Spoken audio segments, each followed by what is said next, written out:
What if I told you that true strength isn't about power, dominance, or fame, but about kindness? In a world that often glorifies toughness, the quiet power of kindness is overlooked, yet every act of compassion plants a seed of respect that grows far beyond what force ever could. Today, we'll uncover how kindness, through the lens of Stoicism and motivation, becomes the foundation of genuine respect and inner peace. Stay with me till the end, because the final story might just change the way you see strength forever. 1. Kindness is strength. The Stoics believed that true strength is not about dominance or superiority, but about self-command, the ability to remain calm, rational, and benevolent, even when provoked or wronged. This view stands in stark contrast to the modern misconception that power is about imposing will upon others. To the Stoics, the strongest person is the one who rules himself.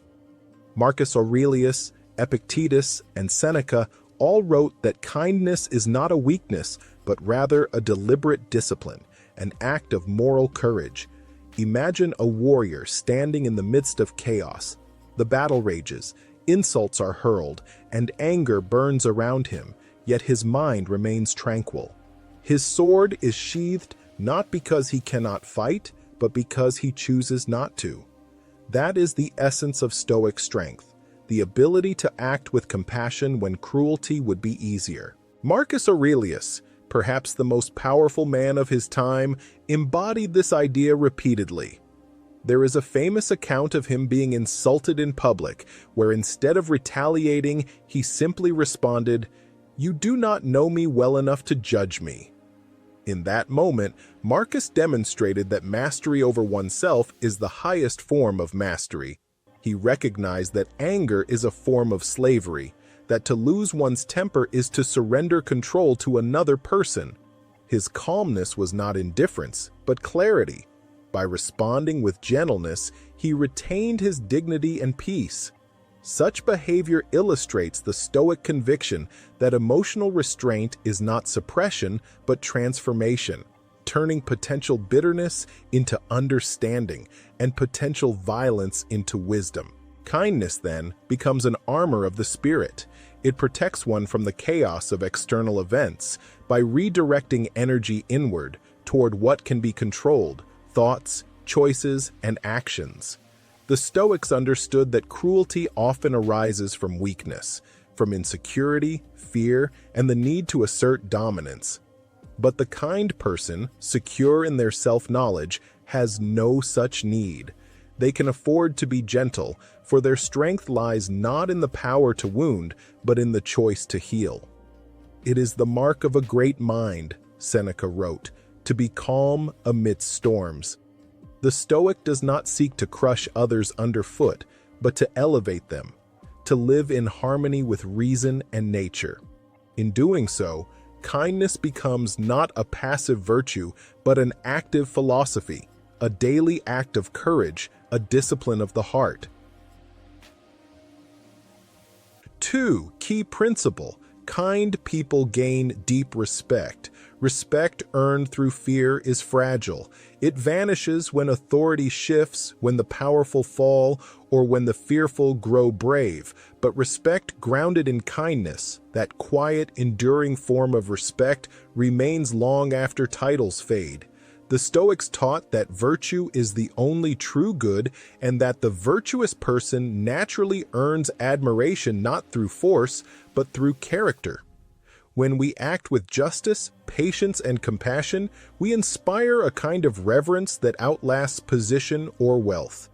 Fear may command obedience, but only kindness commands loyalty. Think of a wise teacher who listens deeply to their students, who corrects with care rather than contempt. Years later, those students may forget the lessons themselves, but they never forget how the teacher made them feel: respected, seen, encouraged. That is the quiet immortality of kindness. The Stoic concept of eudaimonia, flourishing through virtue, teaches that the good life is built upon moral integrity, not external success. When one lives in accordance with reason and virtue, one becomes a beacon of calm and fairness in a chaotic world. People gravitate towards such individuals because they sense authenticity. They sense peace. Seneca wrote that kindness is a language which the blind can see and the deaf can hear. True kindness transcends the limits of circumstance. It communicates dignity to all who encounter it. This is why leaders who lead with empathy, emperors like Marcus Aurelius or teachers like Epictetus, were not just obeyed, they were loved. Their respect came not from fear of punishment, but from admiration of their virtue. In the modern world, this Stoic insight remains relevant. The person who wields authority with cruelty might command temporary compliance, but the one who acts kindly builds lasting influence. People remember kindness with gratitude, and gratitude turns into loyalty. In every interaction, we have the power to sow seeds of goodwill or resentment. The Stoic chooses goodwill, knowing that external power is fleeting, but inner virtue endures. What is done with kindness, wrote Aurelius, is done well. The respect we gain from others mirrors the respect we hold for ourselves. When we act with compassion, we affirm our humanity, and in doing so, we awaken it in others.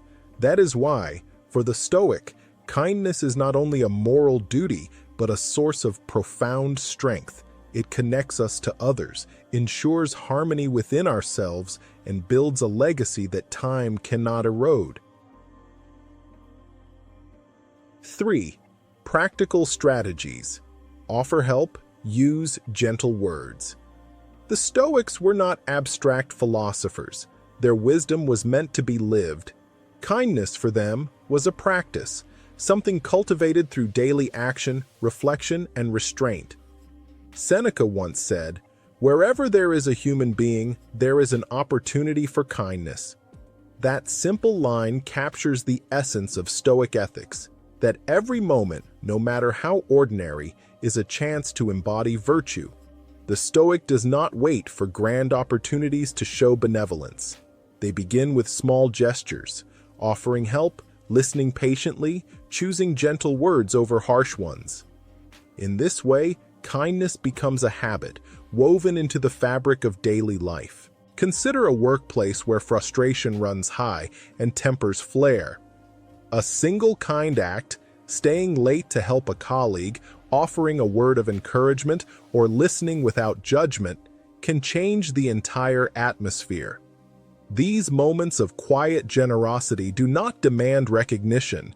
Their value lies in the unseen transformation they create. The Stoics taught that the reward of virtue is the virtue itself. When we act kindly without expectation, we strengthen our own character. Each act of kindness is a form of training, a rehearsal for maintaining serenity when life tests us. Just as muscles grow through resistance, the heart grows stronger through compassion. Language, too, is a powerful tool in the Stoics' practice of kindness. Words can wound or heal, divide or unite. To speak gently, especially when anger tempts us otherwise, is a profound act of mastery. Marcus Aurelius urged himself daily to be tolerant with others and strict with oneself. That means holding oneself to a standard of calm and generosity while offering understanding to others. The Stoic does not repay insult with insult. He sees that anger in another is a symptom of confusion, not evil. By responding with patience, he preserves both his dignity and his peace of mind. Kindness also requires humility, the recognition that we are all fallible, all struggling in our own way. Helping others is not an act of superiority, but of solidarity.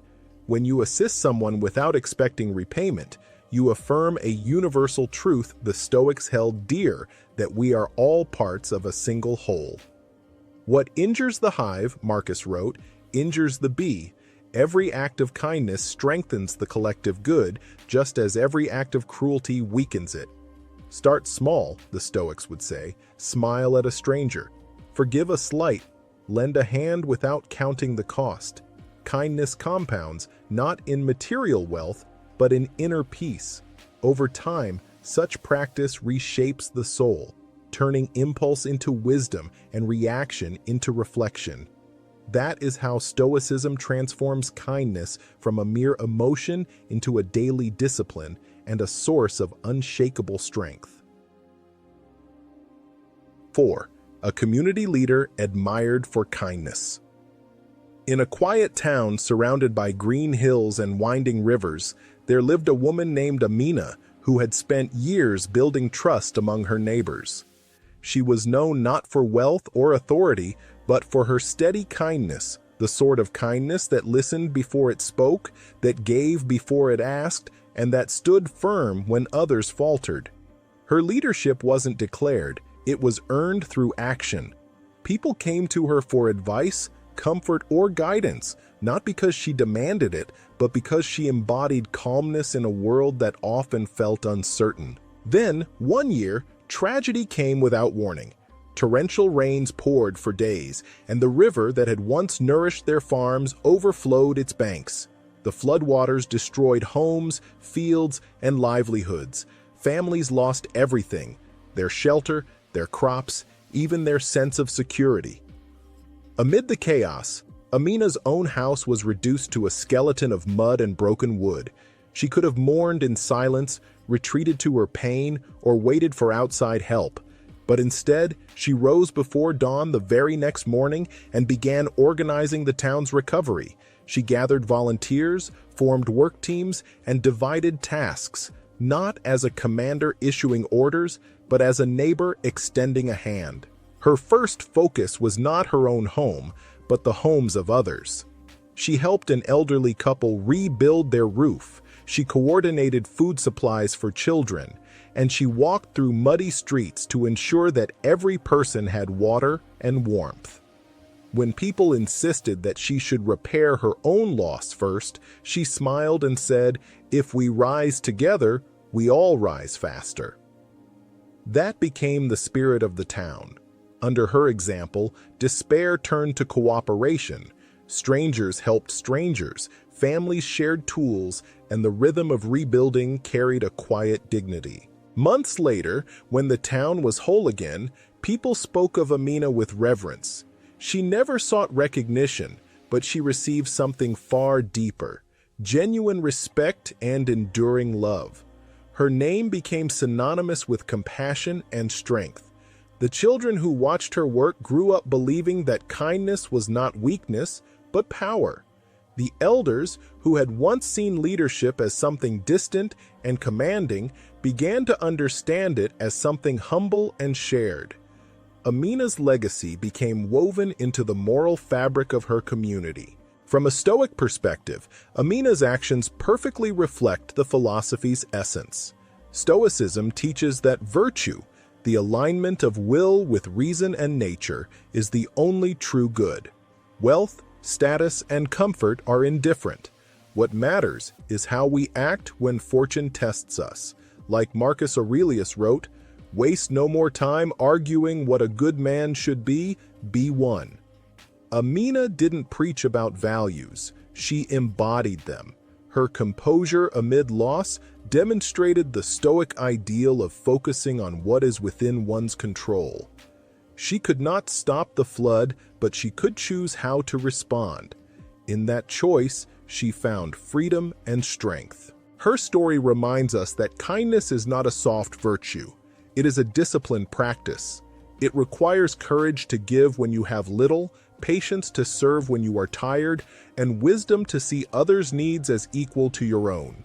Amina's leadership was the kind that transforms communities because it arises from inner stability. Like the Stoics of old, Epictetus, Seneca, and Aurelius, she understood that true power lies in the integrity of the soul, not the accumulation of things. Her compassion was not a reaction. It was a principle lived deliberately, one act at a time. And that is why her name endured long after the floodwaters receded. 5. Show kindness to one stranger today. Here's your challenge. Before the day ends, perform one genuine act of kindness for a stranger. It doesn't need to be grand or costly. It could be as small as holding the door for someone burdened with bags, offering a sincere compliment, or listening, truly listening, to someone who needs to be heard.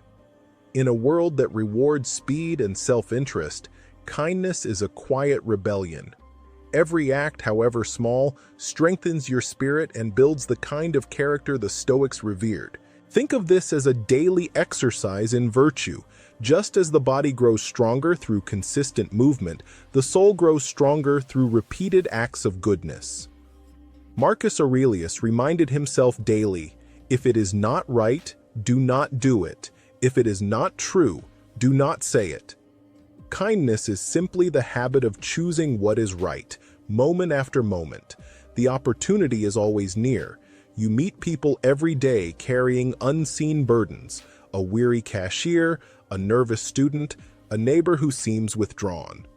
A single kind word might not change their life, but it could change their day.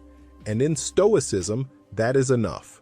We do not control outcomes, we control intentions. When you act kindly, you are also training your perception. Stoicism teaches that we see the world not as it is, but as we interpret it. By practicing kindness, you shift your perspective from self-centered to interconnected.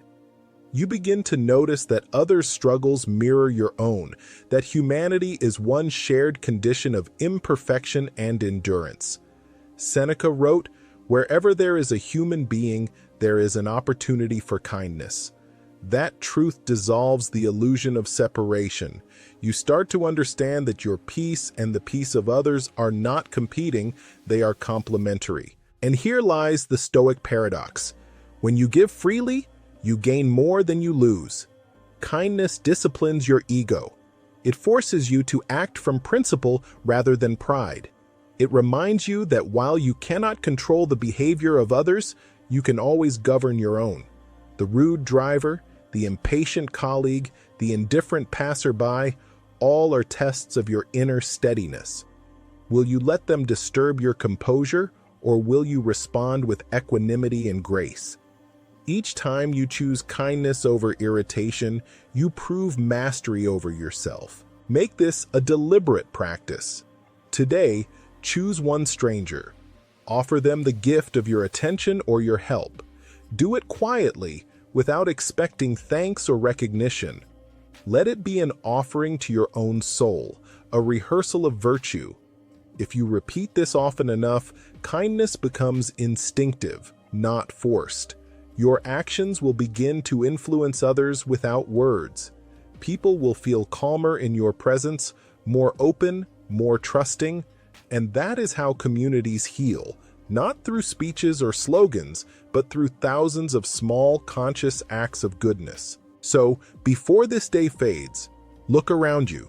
Someone near you could use a smile, a hand, a reminder that compassion still exists. Do not postpone it. As Epictetus taught, the only time we truly own is the present moment. Kindness, therefore, is always now. Control what you can, your thoughts, your tone, your choices, and let kindness be your expression of that control. When you live this way, even one small act becomes a declaration that you choose virtue over apathy, love over indifference, and humanity over fear. And that is how Stoicism lives, not in books or lectures, but in the simple, brave gesture of a kind heart acting with purpose. Kindness doesn't ask for attention, yet it commands respect. In a noisy world chasing recognition, let your quiet strength be your voice. As the Stoics knew, to be kind is to be powerful, and to be powerful is to live with purpose. Start today. Lead with kindness. The world will remember.